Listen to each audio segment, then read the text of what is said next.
Hello friends, IPO prospectus பார்த்தா ரொம்ப பேருக்கு கன்ஃபியூஸ் ஆகும். பட் நான் இன்னும் ஒரு நிமிஷத்தில் உங்களுக்கு ஈஸியாக எக்ஸ்பிளைன் பண்ண போகிறேன். ஐபிஓ ப்ராஸ்பெக்டஸ்னு சொல்கிறது என்னென்னா, கம்பெனியோட report to the investors.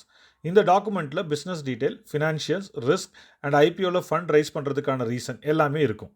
So DRHP, draft red herring prospectus, இது ஃபர்ஸ்ட் வெர்ஷன். செபி கிட்ட கம்பெனி சப்மிட் பண்ணுவாங்க for their feedback. RHP, red herring prospectus, இது ஃபைனல் வெர்ஷன். ஐபிஓ ஓப்பன் பண்ணுறதுக்கு முன்னாடி கம்பெனி ரிலீஸ் பண்ணுவாங்க.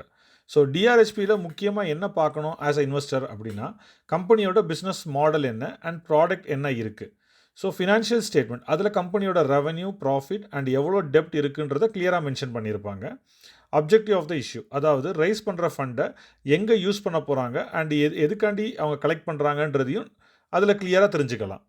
So risk, market and operational risk என்ன இருக்குது and promoters, கம்பெனியோட ப்ரொமோட்டர்ஸ் யார், ஷேர் ஹோல்டர்ஸ் யாருன்றதையும் அதில் தெரிஞ்சுக்க முடியும். And valuation and price band, அதையும் நம்ம அதில் தெரிஞ்சுக்கலாம். ஸோ ப்ராஸ்பெக்டஸ் படிச்சிங்கன்னா நீங்கள் டிசைட் பண்ண முடியும் கம்பெனி ஃபினான்ஷியலாக ஸ்ட்ராங்காக இருக்கா, ஐபிஓ ப்ரைஸ் ஃபேராக இருக்கா, இல்லை ரிஸ்க் என்ன இருக்குன்றத. ஒரு சின்ன டிப், நீங்கள் புரோக்கரோட ஆப்பில் easy to read RHP summary கிடைக்கும். அதை யூஸ் பண்ணுங்கள். கிறிஸ்பாக இந்த டீட்டெயில்ஸ் எல்லாத்தையுமே நீங்கள் தெரிஞ்சுக்கலாம். ஸோ ஐபிஓ அப்ளை பண்ணுறதுக்கு முன்னாடி எப்படி ப்ராஸ்பெக்டஸை பார்க்கணும்னு தெரிஞ்சிருக்கும்னு நம்புகிறேன். அண்ட் எனி டவுட்ஸ் கமெண்ட் பண்ணுங்கள், வில் டிஸ்கஸ். மறக்காமல் ஜிக்ஸ் ட்ரேடிங் அகாடமி சேனலை சப்ஸ்கிரைப் பண்ணிக்கோங்க. For regular update and market tips free Telegram சேனலை ஜாயின் பண்ணிக்கோங்க. லிங்க் டிஸ்கிரிப்ஷனில் இருக்குது. So happy learning.